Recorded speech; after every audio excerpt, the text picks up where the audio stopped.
Ang mga keres ay malagim at nakakatakot na nilalang sa mitolohiyang Griego, kilala bilang pagsasakatawan ng marahas na kamatayan. Palihim silang nagpapalutang-lutang sa himpapawid sa ibabaw ng mga larangan ng digmaan.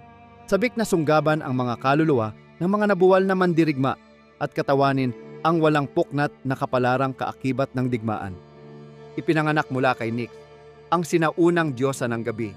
Ang mga keres ay kumakatawan sa hindi matatakasan na kapahamakan na naghihintay sa sinumang sumuong sa tunggalian. Ang kanilang maiitim na pakpak at nag-aapoy na mga mata ay nagpaparamdam ng nakapangingilabot na presensya na nagsisilbing tagapagbalita ng pagkawasak at kaguluhan.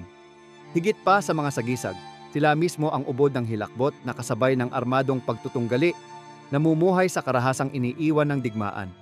Kasabay ni Ares, ang Diyos ng digmaan, nalulunod ang mga keres sa karahasan, pinagtitibay ang paniwalang ang digmaan ay walang katapusang bukal ng kamatayan. Malupit, walang awa at manhid sa mga biktima nito. Madalas na ipinapakita ng mga paglalarawan ang keres bilang nakakatakot at malamultong nilalang.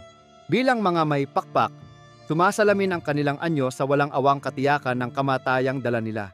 Ang kanilang maiitim na pakpak na tulad ng sa uwak ay naglalatag ng anino sa mga nakatakdang mamatay, tagisag ng kadilimang pumapatay sa buhay. Sinasabing ang kumikislap nilang mga mata ay nagliliyab sa kakaibang tindi. Nawari bang tumatagos sa mga kaluluwa ng mga namamatay na mandirigma at nagtatakda ng kanilang madilim na tadhana. Kadalasang baluktot sa masamang kasiyahan ang anyo ng kanilang mga mukha, waring nagbubunyi bago nila lamunin ang espiritu ng mga napalugmok.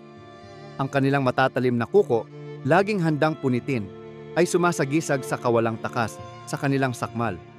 Kapag bumababa sila sa larangan ng digmaan, ang kanilang nakapandidiring presensya ay nagiging malinaw na palatandaan ng pagkawasak at kawalang pag-asa.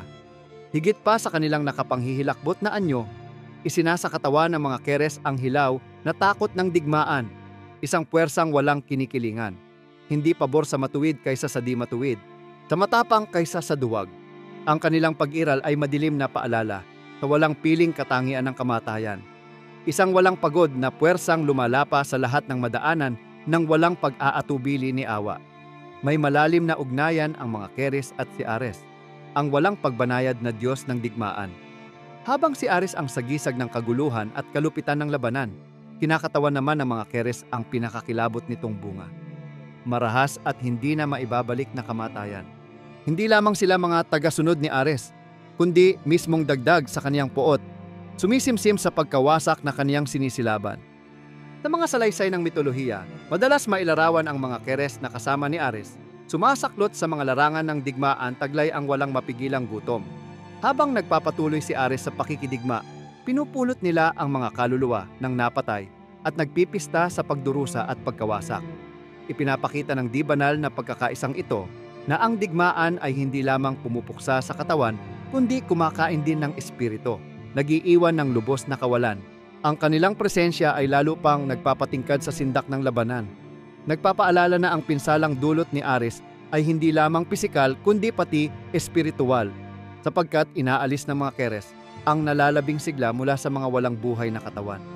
Hindi gaya ng mga mandirigma o mananakop, hindi nakikipaglaban ang mga keres. Sa halip, umiikot silang tulad ng multong buwitre, matiising naghihintay na angkinin ang mga inukitan na ng kamatayan. Para sa mga mandirigmang nananatiling nakatayo, ang kanilang presensya ay nakakayanig na paalala sa marupok na hanggahan sa pagitan ng buhay at kamatayan. Isang guhit na maaaring malampasan anumang sandali. Tinuturing silang di mapipigil at walang pakialam, kaya't hindi sila kayang pag-usapan ni mahihikayat ng pagsusumamo para sa awa. Dalawa ang kanilang gampanin sa larangan ng digmaan. Sila ang tagapaghatid ng kamatayan at sila rin ang walang patid na paalala na sa digmaan, wala ni isa mang tunay na ligtas.